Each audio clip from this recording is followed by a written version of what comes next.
GLP-1 is a hormone your body already uses. This is something already in our bodies. It's used to communicate between the gut, the brain, and the pancreas. Think about the gut-brain axis. It acts like a signaling amplifier, not a replacement. So it's used as a tool to help, not to replace. The GLP-1 medications help change how hunger and fullness signals are interpreted. They don't force weight loss, but they support the physiology behind it. So they act as repairing the brain-gut axis so that your brain knows when your stomach is full, when it's actually full, instead of waiting 20 to 30 minutes later. So it's repairing the brain-gut axis. What GLP-1s are not. GLP-1s are not a shortcut, and they're not a willpower substitute. GLP-1s are used as a tool, but good nutrition, diet and exercise, prioritizing protein, those are all other tools that you need to use. GLP-1s don't override metabolism. They don't work independently of nutrition, movement, or behavior. They are just used as a tool to aid us in regulating our A1C, lowering our cholesterol, and helping us lose weight. If foundational habits are not addressed, results are often limited. They're definitely harder to sustain, and you're not going to see the weight loss that you're seeing with your friends if you're not using all the other tools. Why weight loss is more important than appetite? Weight loss is a physiological process. It's not a caloric equation, and that's really important. A lot of people think, well, if I just eat 900 calories, I'll lose weight. Yes, but it'll be muscle mass. You have to have good hormones, muscle mass, insulin sensitivity, good sleep, good gut health, good mental health, good stress management. These all play a role in getting the results that you want from weight loss. Appetite is only one piece of this entire puzzle.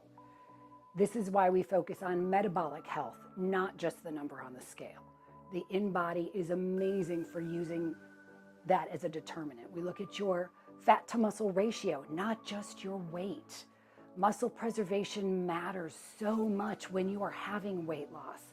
Losing weight without protecting lean mass creates so many problems. We want to make sure that our patients that are on GLP-1s are maintaining muscle mass. We check that monthly.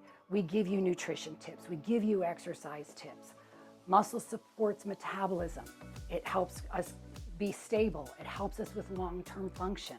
Rapid weight loss can unintentionally reduce muscle mass if it's not being monitored.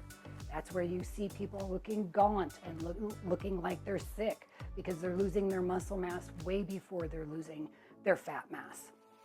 In our clinic, protecting lean mass is a priority, not an afterthought.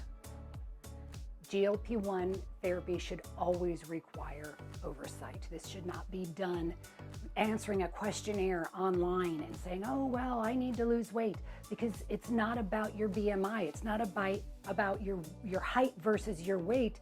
It's about the body composition, labs, body composition. These things are going to change over time, and we want to make sure that the A1C is going down. We want to make sure that your muscle mass is staying there while you're losing fat. An in-body scan helps us track what is changing, just not saying, oh, well, you lost 8 pounds. Well, but what was it? If it was muscle mass, your percentage of body fat actually goes up. We have adjustments. That's part of our care.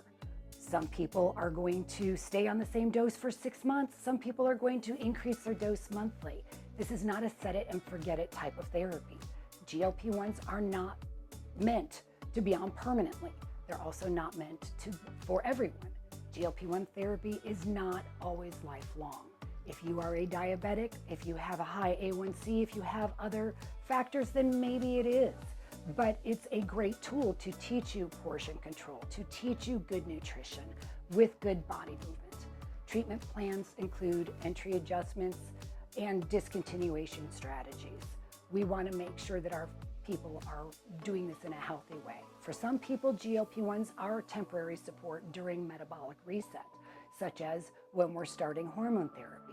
And it can be a great tool to help you get where you need to go.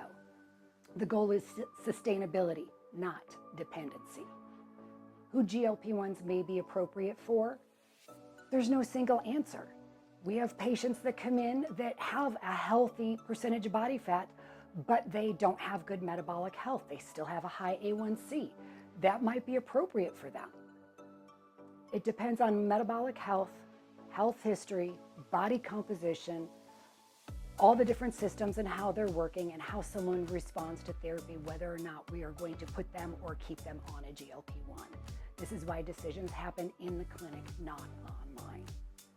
Context determines appropriateness, not just trends.